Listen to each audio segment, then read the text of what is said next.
Assalamualaikum warahmatullahi wabarakatuh. Selamat malam Ibu dan teman-teman semuanya.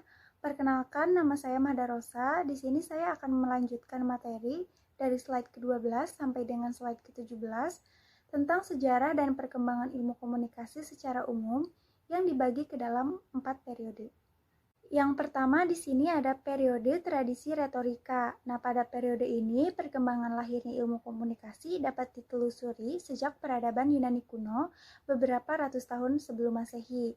Kata komunikasi saat itu belum dikenal seperti saat ini. Pada masa itu, komunikasi lebih dikenal dengan istilah retorika. Yang kedua yaitu periode pertumbuhan yang berlangsung pada tahun 1900 sampai dengan Perang Dunia Kedua. Pada awal abad ke-19 ini dapat dikatakan bahwa pertumbuhan komunikasi sudah dimulai sebagai salah satu disiplin ilmu sosial. Pada periode ini disebutkan bahwa ada 3 perkembangan penting yang terjadi. Yang pertama, penemuan teknologi komunikasi seperti telepon, telegraf, radio, televisi, dan lain-lain. Yang kedua, proses industrialisasi dan modernisasi negara Eropa Barat dan Amerika. Dan yang ketiga, pecahnya Perang Dunia ke-1 dan kedua. Yang ketiga ada periode konsolidasi yang berlangsung pada saat Perang Dunia Kedua sampai dengan tahun 1960-an. Pada periode ini, pendekatan ilmu komunikasi sebagai suatu ilmu pengetahuan sosial yang bersifat multidisipliner atau mencakup berbagai ilmu mulai terjadi. Maka dari itu, periode ini disebut sebagai periode konsolidasi. Lalu yang terakhir ada periode teknologi komunikasi pada tahun 1960-an sampai dengan sekarang.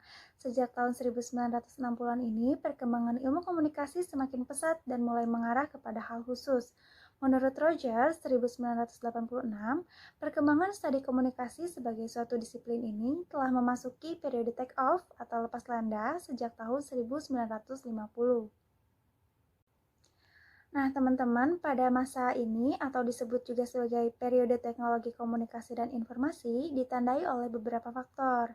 Yang pertama, kemajuan teknologi komunikasi dan informasi seperti komputer, VCR, TV kabel, parabola, video home computer, satelit komunikasi, teleprinter, video teks, laser vision, dan alat-alat komunikasi jarak jauh lainnya.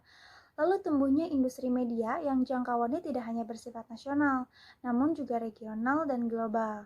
Lalu adanya ketergantungan terhadap situasi ekonomi dan politik global maupun internasional, khususnya dalam konteks center-periphery. Dan semakin gencarnya kegiatan pembangunan ekonomi di seluruh negara, serta semakin luasnya proses demokratisasi ekonomi dan politik. Lalu selanjutnya saya akan menyampaikan materi tentang teori menurut para ahli.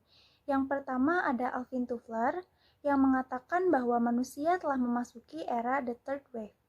Era ini juga disebut sebagai era industrialisasi atau era informasi. Lalu materi selanjutnya akan disampaikan oleh rekan saya yang bernama Christiana Sinka. Terima kasih. Wassalamualaikum warahmatullahi wabarakatuh.